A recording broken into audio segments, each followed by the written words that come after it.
guys, this is how I do my tarped super coils. When you got a real big single coil, sometimes they're a pain. A lot of people load them shotgun like this, where the eye is pointing forward and back, but I like doing suicide like this. I don't know why, it's just how I started. It's usually easier the other way, but this is just how I got used to doing it. So what I do is, since I'm undoing everything, I'll do it from last to first. So I X the straps here, and you make sure they're not touching the corner of the coil, or else will rip your tarp and your strap. And you gotta have moving blankets or some edge protection on top of the coil underneath the tarp too. So I'm going to take off these straps, and another thing I do is I take a strap and I widen it around the back. I put it through here on the other side, and I have it coming back around the front, because when you load it suicide, the sides are going to go all crazy in the wind and everything. And then I come back, tie it around with a 2-inch portable, or sometimes I can make it to a winch over here, and that really keeps it stable. Which do that after you can put some lunges on here and everything, and I put a strap on the back here also. And I just run the back of the tarp just like that. See, I strap down the back of this tarp so it doesn't go all crazy or anything. So I'm going to take these straps off, and I'm going to show you what's underneath this tarp and how to chain it down properly. And that's what's underneath the tarp. Explain to you this in a second after I lay the tarp out. Alright, now, well, since we're doing it backwards, we're going to be taking off our chains. And you make sure when you take off your chains, you use a bar that has this coil hook on the end. Because when you take it off, you hook it in there like that.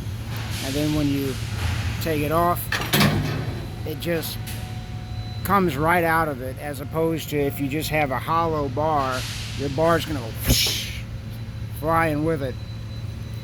And so basically kind of the same thing when you're loading it. Now it says right on here, don't use to tie down, but this actually seems a little bit safer to tie down the other when you're tying down these boomers here. But yeah, definitely make sure you use a bar with a coil hook when you undo them.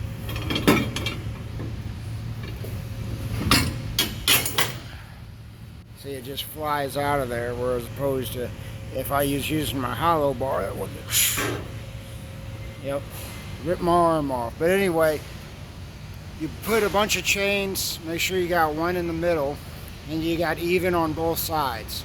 Now if you have an even number of chains, so you have one in the middle, if you have an even number of chains, always put the extra one on the back.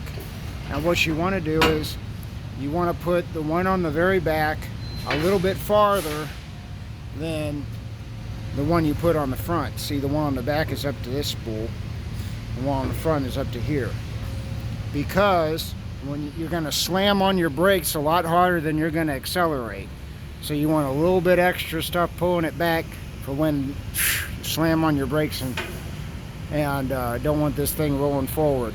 Last night I actually saw a coil that went off of some guy's trailer, came completely unwound, and it rolled for about a 1/4 mile, and it wasn't even halfway unwound. So I mean, there's got to be more than a mile worth of steel there.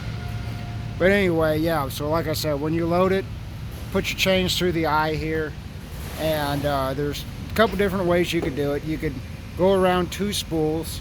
That gives you a little bit higher rating.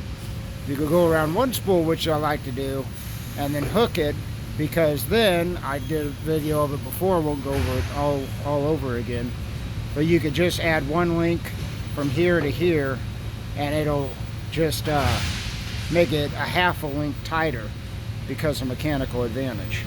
The other way you could do this is you could go underneath a stake pocket here, come up and hook it, and you could also go around a spool, come up and hook it on top of a stake pocket. But this is a real big thing. Always hook your hook on top of the stake pocket, never on the bottom, First of all, it's dangerous because it might come loose and then completely undone. This way, at least gravity's holding that thing down. So that's also a couple different ways of hooking up your chains. And the thing is, these chains are 5/8. So when you calculate how many chains you need, you saw I had 2 straps on here, so that was 10,000 pounds. These, I'm sorry, 5/16 chains. These 5/16 chains are only good for about 5,000. So this coil's just under 45,000. So with 2 straps, we need 7 chains, because each of those are worth 5,000. That's 35,000 pounds. 2 straps make it 45,000. This coil is 44,000. That's the bare minimum. But the other thing too is, if you have 3/8 chains, those things are good for 6,600 pounds, 6,600 pounds. So you could use a little bit less. But like I said, if you have 5/16, they're only good for 5,000. And that's how you calculate how many chains you put on there. And that's basically everything you need to know about doing a super coil. Oh, the other thing too is you need real big dunnage if you got a super coil. And you got to put down coil racks like that on each side of the dunnage. Now, I only have 2 on there, but you should have a lot more than 2. You should have 4. But all my other ones they're all different sizes.